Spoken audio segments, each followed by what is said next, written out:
Hello दोस्तों, तो जैसा कि पिछले एपिसोड में हमने देखा कि ज़्यामियन हेवनली टॉम से निकलकर वापस बाहर आ गया था। जहां पर आते ही ज़्यामियन मास्टर टोंगसुआन से अपने दोस्तों के बारे में सवाल करता है। इस पर मास्टर टोंगसुआन ज़्यामियन को बताता है कि तुम्हारे दोस्त वापस से स्टार फॉलिंग पवेलियन चले गए। जो सुनकर तो ज़्यामियन परेशान हो गया था। वो मिज़ुनीर को अलविदा करते हुए फौरन से स्टार फॉलिंग पवेलियन आ जाता है। उसे डर लग रहा था कि कहीं स्टार फॉलिंग पवेलियन पर हमला ना हो गया हो, मगर स्टार फॉलिंग पवेलियन वापस आने के बाद ज़्यामियन को जानने को मिलता है कि असली खतरा यह स्टार फॉलिंग पवेलियन पर नहीं बल्कि उसके यान अलायंस पर है, जिस पर एक लाइन रोर नाम का सेट हाल ऑफ सोल के साथ मिलकर हमला करते हुए कब्जा करना चाह रहा था। इसलिए मास्टर याओलो ने पहले ही ज़्यामियन के दोस्तों को वहां पर भिजवा दिया है। साथ ही साथ वो एक वार्म होल बनाते हुए यहाँ पर कुछ 200 लेवल के कल्टिवेटर्स को भी रिक्रूट करते हैं, जो कि ज़्यामियन के साथ गामा एम्पायर जाकर उसकी मदद करेंगे, क्योंकि मास्टर याओलो खुद स्टार फॉलिंग पवेलियन को अकेले छोड़कर वहां नहीं जा सकते।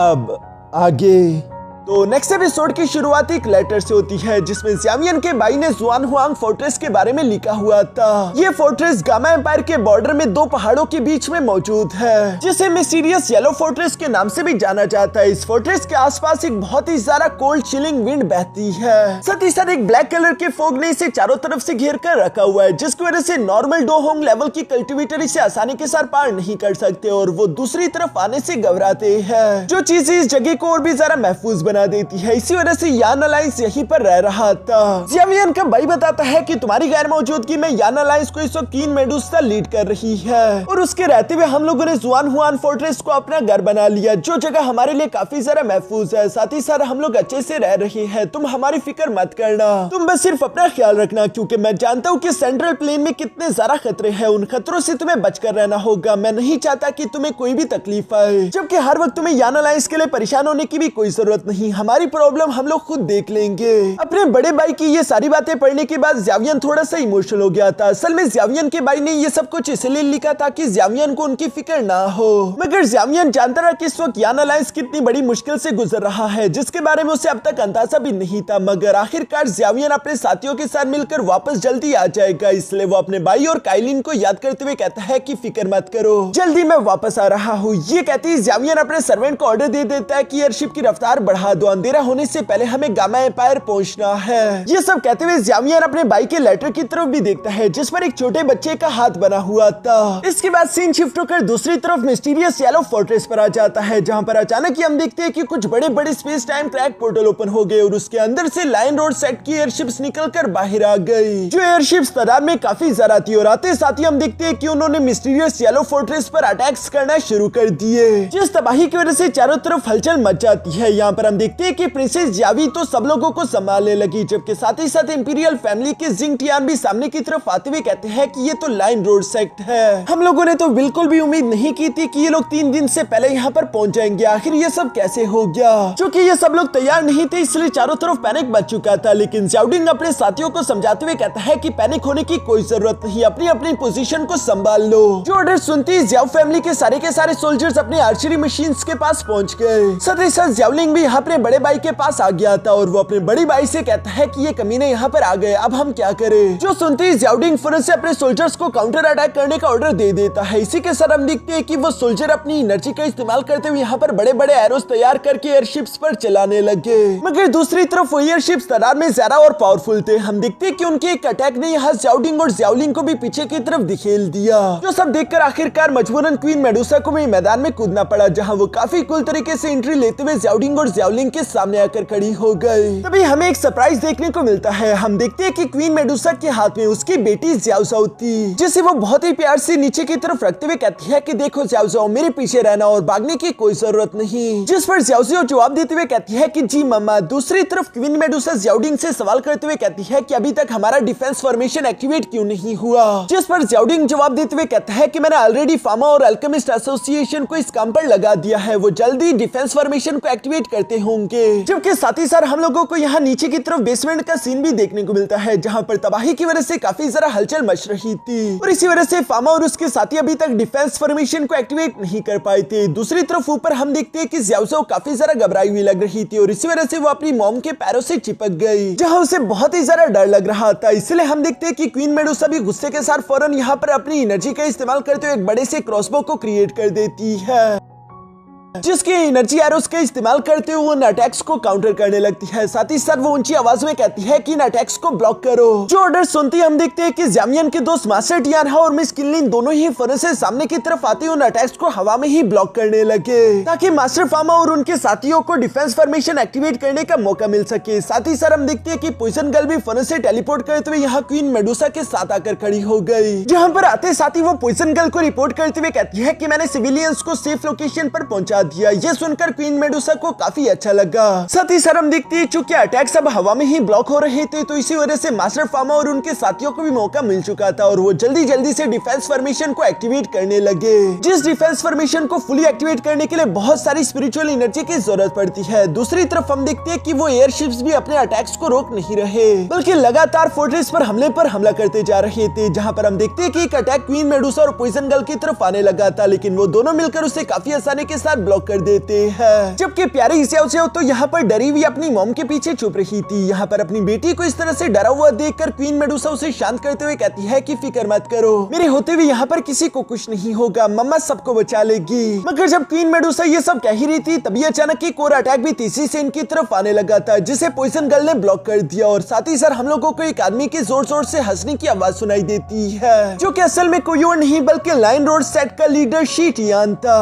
और वो हंसते हुए यहाँ पर क्वीन मेडुसा से कहता है कि तुम गलत फहमी में जी रही हो, आज के दिन यहाँ पर कोई नहीं बचने वाला। अगर तुम ऐसी ही ख्वाहिश रखती हो तो मैं तुम्हारी ये ख्वाहिश पूरी कर सकता हूँ लेकिन उसके लिए तुम्हें ज़ियाओ फैमिली को मेरे हवाले करना होगा और जब ज़ियाओ फैमिली को मेरे हवाले करने के बाद तुम सरेंडर कर लोगी तो मैं वादा करता हूँ कि हमारे लाइन रोड सेट में से कोई भी तुम्हारे यान अलायंस के किसी भी मेंबर को चोट नहीं पहुंचाएगा। ये सारी बातें सुनकर दूसरी तरफ क्वीन मेडुसा गुस्सा होते हुए कहती है कि शी टियान ये ख्वाब देखना छोड़ दो, अगर तुम्हें लड़ना ही है तो सही से लड़ो और अगर तुम चाहते हो कि हम तुम्हारे सामने सरेंडर कर ले तो ये सवाल तुम मुझसे नहीं बल्कि हमारे यान अलायंस के सोल्जर से करो। क्वीन मेडुसा का बस ये कहना ही था कि तभी अचानक सारे के सारे सोल्जर्स एक ही आवाज में कहते हैं कि हम लड़ेंगे। दूसरी तरफ नीचे हम देखते हैं कि मास्टर फार्मा और उसके साथी भी अपना पूरा जोर लगा रहे थे कि वो जल्द से जल्द इस डिफेंस बैरियर को कंप्लीट कर दे जो कि धीरे धीरे करके पूरा हो भी रहा था। और ये देखकर ज़ियाओ फैमिली के सोल्जर्स तो काफी ज्यादा खुश हो रहे हैं कि एक बार ये डिफेंस बैरियर कंप्लीट हो गया तो उसके बाद ये लोग इस डिफेंस बैरियर को पेनिट्रेट नहीं कर पाएंगे और हम लोगों की जान बच जाएगी। लेकिन शी टियान को ये बात अच्छी नहीं लगती और वो गुस्सा होते हुए अपने सारे के सारे एयरशिप्स को कमांड देते हुए कहता है कि जो खाली जगह है उसी पर लगातार हमले करो। जो ऑर्डर सुनते ही सारे के सारे वॉरियर्स बिल्कुल ऐसे ही करने लगे और इसी वजह से हम देखते हैं कि ज़ियाओ फैमिली के कई सारे आर्चरी मशीन्स डिस्ट्रॉय हो गए। साथ ही साथ हम देखते हैं कि मास्टर फार्मा और उसके साथी भी डिफेंस बैरियर के फॉर्मेशन को आगे की तरफ कंटिन्यू नहीं कर पाते, वो भी बुरी तरीके से डिस्टर्ब हो गए थे। जो देखकर तो ज़ियाओ फैमिली के सोल्जर्स काफी ज्यादा परेशान हो गए थे कि अब क्या होगा। जबकि साथ ही साथ हम देखते हैं कि ज़ियाओ और क्वीन मेडुसा भी परेशान होने लगी मगर तभी अचानक आसमान से स्नोफ्लेक्स नीचे की तरफ गिरने लगे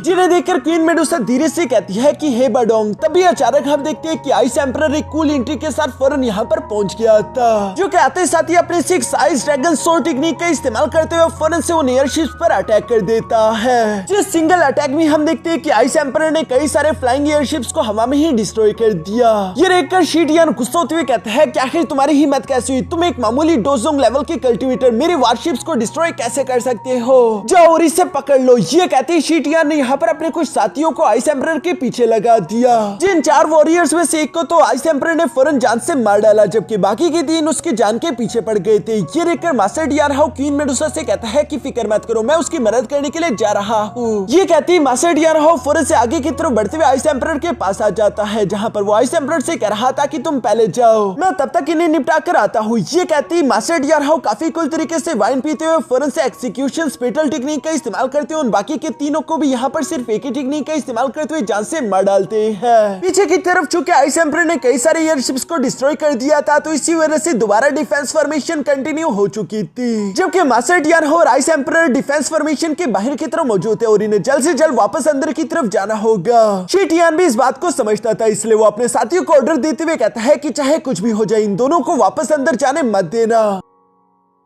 जो ऑर्डर सुनते ही सारे के सारे एयरशिप्स ने मास्टर टियाना और आइस एम्परर को निशाने पर ले लिया था। एक साथ ही बहुत सारे अटैक इन दोनों के पीछे आ रहे थे। ये सब देखते हुए नन्ही मुन्नी ज़्याओ सेओ तो अपने मन ही मन में इन दोनों के लिए प्रे करने लगी, जो दुआएं कबूल भी हो जाती है, क्योंकि यहाँ डिफेंस फॉर्मेशन के कंप्लीट होने से पहले लास्ट मोमेंट भी हम देखते हैं कि आइस एम्परर और मास्टर टियाना काफी कूल तरीके से फौरन अंदर की तरफ पहुंच गए थे, जिसके साथ ही मिस्टीरियस येलो फोर्ट्रेस का डिफेंस फॉर्मेशन कंप्लीट हो गया था। यहाँ पर लाइन रोड सेट की एयरशिप्स उस पर कई सारे अटैक्स करते हैं, मगर अब इन अटैक्स का कोई फायदा नहीं हो रहा था, क्योंकि ये अटैक इस डिफेंस फॉर्मेशन को पेनिट्रेट नहीं कर सकते। इसलिए हम देखते हैं कि उन एयरशिप्स ने हमला करना बंद कर दिया, जो देखकर अचानक शी टियान को पीछे से एक आवाज सुनाई देती है, जो कि शी टियान से सवाल करते हुए पूछ रही थी कि अचानक से इन एयरशिप्स ने हमला करना क्यों बंद कर दिया। और ये औरत असल में कोई और नहीं बल्कि हाल ऑफ सोल की 9 टियानजुन यानी कि मिस मोयू थी, जिसके बाद सुनती ही शी टियान फौरन से मूव करते उसके पास आकर रिस्पेक्टफुली उससे समझाते हुए कहता है कि असल में मिस्टीरियस येलो फोर्ट्रेस का ये डिफेंस फॉर्मेशन काफी ज्यादा स्ट्रॉन्ग है, जिसे पेनिट्रेट नहीं किया जा सकता, इसलिए जब तक इसकी एनर्जी खत्म ना हो जाए तब तक हमें इंतजार करना होगा।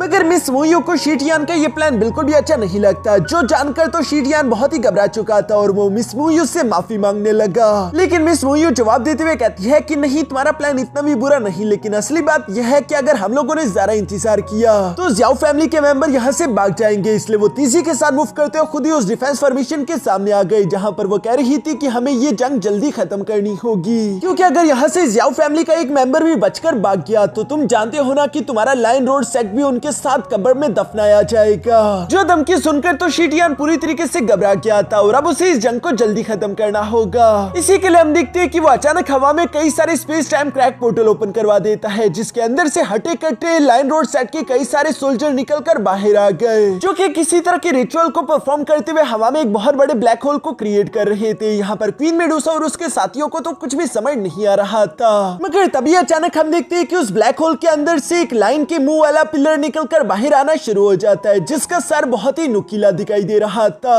और इसी के साथ शी टियान ने भी यहाँ पर क्वीन मेडुसा को चिल्लाकर कहना शुरू कर दिया था कि क्वीन मेडुसा, ये तुम्हारे पास आखिरी मौका है, अभी भी वक्त है, ज़्याओ फैमिली को हमारे हवाले कर दो। अगर तुम ऐसा कर लेती हो तो मैं वादा करता हूँ कि तुम और तुम्हारे साथियों को कुछ भी नहीं होगा, वरना तुम्हारा स्नेक क्लैन बिला वजह यान अलायंस के लिए अपनी जान से हाथ धो बैठेगा। जो सुनकर दूसरी तरफ क्वीन मेडुसा जवाब देकर कहती है कि हम यान अलायंस वाले 2 क्लैन नहीं बल्कि एक है, और ये तो सोचना भी मत कि यान अलायंस अपनों को धोखा देगा, बल्कि यान अलायंस तुम जैसों को जान से मार डालता है, जो कि हमें परेशान करने के लिए यहाँ पर आ जाते हैं। जो सुनकर शी टियान गुस्से के साथ अपने पिलर को रेडी करते हुए कहता है कि ठीक है, फिर अब इसके बाद जो खून खराबा होगा उसके लिए तुम मुझे जिम्मेदार मत ठहराना। क्वीन मेडुसा भी यहाँ पर उस शेर की मुंह वाले पिलर को देखकर थोड़ा सा परेशान हो गई थी, क्योंकि ये इनके डिफेंस बैरियर को तोड़ सकता है। साथ ही साथ क्वीन मेडुसा को ज़्याओ सेओ का मासूम चेहरा भी दिखाई दे रहा था, इसलिए वो पॉइजन गर्ल से कहती है कि अगर इस फोर्ट्रेस का डिफेंस बैरियर टूट गया तो जितनी जल्दी हो सके ज़्याओ सेओ को लेकर फौरन यहाँ से निकल जाना और हमारी फिक्र मत करना। जो सुनकर तो मासूम ज़्याओ सेओ बच्चों की तरह रोने लगी और वो अपनी मॉम को अकेले छोड़कर नहीं जाना चाहती थी, क्योंकि वो बेचारी बहुत ही डरी हुई लग रही थी। क्वीन मेडुसा ज़्याओ सेओ के आंसू पोंछते हुए कहती है कि डरो मत, जैसे ही तुम यहाँ से जाओगी मैं भी थोड़ी देर में तुम्हारे पास वापस आ जाऊंगी, तुम्हें मेरी फिक्र करने की कोई जरूरत नहीं। ये सब कहते हुए एक माँ अपनी बेटी को पीछे छोड़कर क्वीन वाली जिम्मेदारी को निभाने के लिए आगे की तरफ बढ़ जाती है, जबकि पीछे की तरफ ज़्याओ सेओ के आंख भी आंसू से भर आए थे।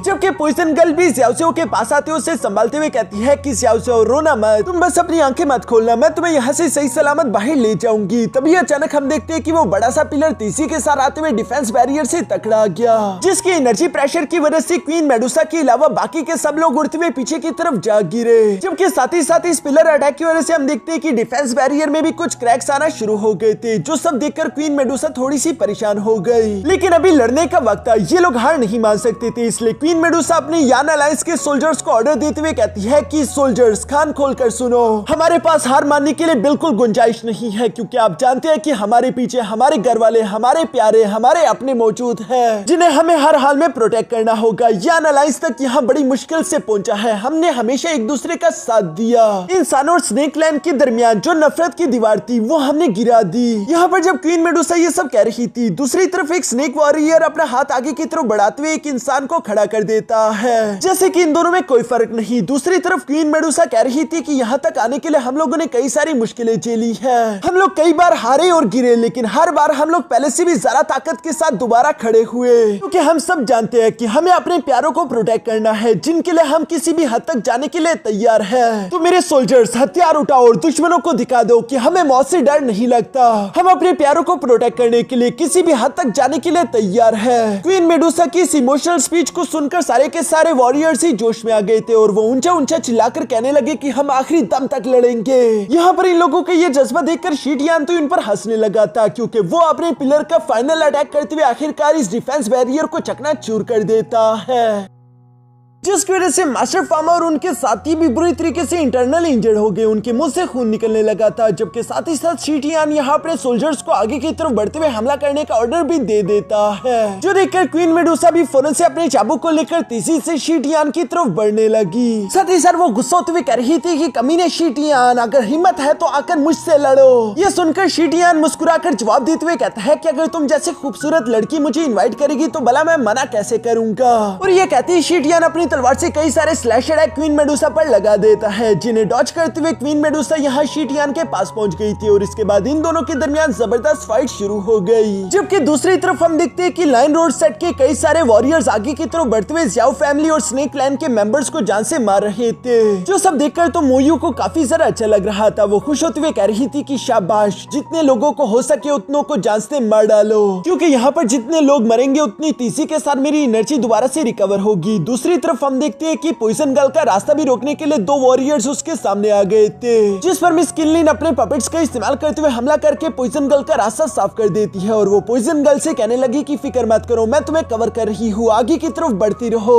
जबकि दूसरी तरफ हम देखते हैं कि ज़्याओ ज़्याओ भी पॉइजन गर्ल के साथ चिपकते हुए डर के मारे अपनी आंखें बंद करके बैठी हुई थी, और जब उसने अपनी आंखें खोली तो उसे देखने को मिलता है कि उसकी मॉम शीटियान के साथ फाइट कर रही है। जबकि लाइन रोड सेक्ट वाले लगातार ज़्याओ फैमिली के सोल्जर्स को जान से मार रहे थे, मगर उन सब लोगों को अपनी परवाह नहीं बस सिर्फ ज़्याओ ज़्याओ की है, जो कि मरते हुए भी पॉइजन गर्ल से कह रही थी कि आगे की तरफ बढ़ती रहो। दूसरी तरफ हम देखते हैं कि यहाँ पॉइजन गर्ल पर अचानक से वो 4 जायंट वॉरियर्स एक साथ ही हमला कर देते हैं, जिनमें से 2 पर तो पॉइजन गर्ल ने हमला करते हुए उन्हें अपनी एनर्जी से हिट करते हुए पीछे की तरफ हटा दिया था, मगर चूंकि पॉइजन गर्ल का एक हाथ ज़्याओ ज़्याओ के साथ बिजी था तो इसी वजह से उसकी रफ्तार स्लो हो गई थी। यहाँ पर बाकी के 2 वॉरियर्स भी उस पर झपट पड़े, जिन्हें डॉज करते हुए जैसे ही पॉइजन गर्ल आगे की तरफ बढ़ने लगी तभी अचानक उसी मौके का फायदा उठाकर एक जायंट वॉरियर ने अपने हैमर से पॉइजन गर्ल पर हमला कर दिया, जो अटैक पॉइजन गर्ल को पीछे से हिट करते हुए बुरी तरीके से इंजर्ड कर देता है। उसके मुंह से खून निकलने लगा था, जो देखकर तो ज़्याओ ज़्याओ इमोशनल होकर रोने लगी थी। तभी अचानक हम देखते हैं कि 2 जायंट वॉरियर दोबारा से अपने हैमर्स को लेकर पॉइजन गर्ल पर हमला करने के लिए जंप कर देते हैं, मगर ज़्याओ ज़्याओ से अब ये सब देखा नहीं जाता और वो जोरों के साथ चिल्ला देती है, जिसके साथ ही उसकी बॉडी से काफी ज्यादा खतरनाक 7 कलर एनर्जी अनलीश हुई, जो कि उन दोनों वॉरियर्स को हिट करते हुए पीछे की तरफ पटक देती है। ये देखकर क्वीन मेडुसा और पॉइजन गर्ल तो ज़्याओ ज़्याओ के लिए परेशान हो जाती है, लेकिन दूसरी तरफ मोयू को ये एनर्जी देखकर उस बच्ची में इंटरेस्ट आने लगा था। वो कहती है कि ये बच्ची तो काफी इंटरेस्टिंग लग रही है, जाओ और उसे पकड़ कर ले आओ। मिस मोयू की ये बात सुनते ही उसके 2 हाल ऑफ सोल के वॉरियर तेजी के साथ मूव करते हुए फौरन से यहाँ पॉइजन गर्ल के पास आ गए, जो दोनों तरफ से पॉइजन गर्ल को घेर कर उस पर हमला करते हुए ज़्याओ ज़्याओ को छीनना चाहते थे, मगर हम देखते हैं कि ज़्याओ ज़्याओ ने अपने पॉइजन टोर्नेडो टेक्निक का इस्तेमाल करते हुए एक का रास्ता तो ब्लॉक कर दिया था, जिसकी वजह से वो फौरन से ज़्याओ ज़्याओ को लेकर दूसरी तरफ जाने लगी, मगर वो सेकंड वॉरियर यहाँ पॉइजन गर्ल के सामने आते हुए तीसरी के साथ आकर उससे टकरा जाता है। जहाँ चूंकि वो भी एक डोजो लेवल का कल्टिवेटर था तो उस अटैक की वजह से पॉइजन गर्ल हिट होते हुए पीछे की तरफ धकेली गई। यहाँ पॉइजन गर्ल को इस तरह से इंजर्ड और कमजोर देखकर ज़्याओली फौरन से उसके पास आते हुए कहता है कि ज़्याओ ज़्याओ को मेरे हवाले कर दो, मैं उसे यहाँ से लेकर जाता हूँ। पॉइजन गर्ल को भी यही सही लग रहा था, इसलिए वो फौरन से ज़्याओ ज़्याओ को ज़्याओली के हवाले कर चुकी। जहाँ पर ज़्याओली ज़्याओ ज़्याओ को लेकर अभी एक कदम आगे बढ़ा ही था, तभी अचानक वो फर्स्ट वाला वॉरियर अचानक से साइड से आते हुए ज़्याओली को हिट कर देता है, जिसके कारण ज़्याओली उड़ता हुआ पीछे की तरफ जा गिरा और साथ ही साथ हम देखते हैं कि उस वॉरियर ने ज़्याओ ज़्याओ को जकड़ लिया था, जो देखकर तो सब लोग ही ज़्याओ ज़्याओ के लिए परेशान हो गए थे। दूसरी तरफ ज़्याओ ज़्याओ भी खुद को छुड़ाने के लिए तेजी से झटपटाने लगी, मगर वो वॉरियर मुस्कुराते हुए कहता है कि तुम काफी ज्यादा फुर्तीली हो, हमारे 9 टियानसुन को तुम्हारी सोल यकीनन काफी पसंद आएगी। और ये सब कहते हुए वो वॉरियर यहाँ ज़्याओ ज़्याओ की बॉडी से उसकी सोल को निकालना चाहता था, जो सुनकर तो सब लोग ही परेशान हो गए थे। इवन की क्वीन मेडुसा अपनी बेटी को बचाना चाहती थी, मगर शीटियान उसे अकेले नहीं छोड़ रहा था और वो क्वीन मेडुसा को हिट करते हुए बुरी तरीके से इंजर्ड कर देता है। मगर क्वीन मेडुसा को अभी भी अपनी बेटी की फिक्र हो रही थी और वो चिल्लाते हुए ज़्याओ ज़्याओ का नाम लेती है। दूसरी तरफ इससे पहले कि वो वॉरियर यहाँ पर अपने हाथ में एनर्जी इकट्ठा करके ज़्याओ ज़्याओ की सोल को उसकी बॉडी से निकाल पाता, तभी अचानक उसके पीछे एक space time track portal open हो गया, जिसके अंदर से एक हाथ निकल कर बाहर आते हुए फौरन उसे खोपड़ी से पकड़ लेता है। जो हाथ किसी और का नहीं बल्कि ज़्यामियान का था। वो बाहर की तरफ आते हुए अपनी फ्लेम का इस्तेमाल करके फौरन से उस वॉरियर को जलाकर राख कर देता है। जो सीन काफी जरा कूल दिखाई दे रहा था। यहाँ पर उस वॉरियर के मरने की वजह से ज़्याओ ज़्याओ तो अचानक से नीचे की तरफ गिरने लगी, मगर दूसरी तरफ ज़्यामियान अपने 3000 थंडर टेक्निक का इस्तेमाल करते हुए तेजी के साथ मूव करते हुए फौरन से ज़्याओ ज़्याओ को पकड़ लेता है। साथ ही साथ वो ज़्याओ ज़्याओ को देखते हुए कहता है कि छोटी बच्ची, क्या तुम ठीक हो? जबकि साथ ही साथ ज़्याओ ज़्याओ को पकड़ने की वजह से ज़्यामियान का क्लैन मार्क भी चमक रहा था। ज़्यामियान शायद पहचान नहीं पाया कि ये बच्ची कौन है, मगर दूसरी तरफ क्वीन मेडुसा ज़्यामियान को देखकर मुस्कुराने लगी थी। जबकि ज़्यामियान के बाकी के दोस्त भी उसे यहाँ पर देखकर काफी जरा खुश हो जाते हैं, सिवाय मोयू के, जो कि ज़्यामियान को देखकर शौक होते हुए कहती है कि क्या ज़्यामियान। तभी दूसरी तरफ ज़्यामियान अपने साथियों से माफी मांगते हुए कहता है कि प्लीज मुझे माफ कर देना, लगता है कि मुझे आने में काफी देर हो गई। पीछे की तरफ शीटियान सब लोगों की बातें सुनते हुए कहता है कि अच्छा तो तुम हो वो ज़्यामियान, यान अलायंस की लीडर। जिसकी आवाज सुनकर ज़्यामियान गुस्से के साथ पीछे की तरफ पलटते हुए हवा में एक चुटकी बजाता है और इसी के साथ हम देखते हैं कि ज़्यामियान के आसपास कई सारे space time crack portal open हो गए, जिसके अंदर से ज़्यामियान की जितने भी डोजन लेवल के कल्टीवेटर्स थे वो सारे के सारे बाहर आ गए। ज़्यामियान उन्हें ऑर्डर देते हुए कहता है कि यहाँ पर जितने भी इन्वेडर्स हैं उन सबको जान से मार डालो, कोई भी जिंदा नहीं बचना चाहिए। अपने मास्टर के इस ऑर्डर को सुनते ही उन सारे के सारे वॉरियर्स ने फौरन से अपनी एनर्जी एक्टिवेट कर दी और इसी के साथ हमारा ये एपिसोड यहीं पर खत्म हो जाता है।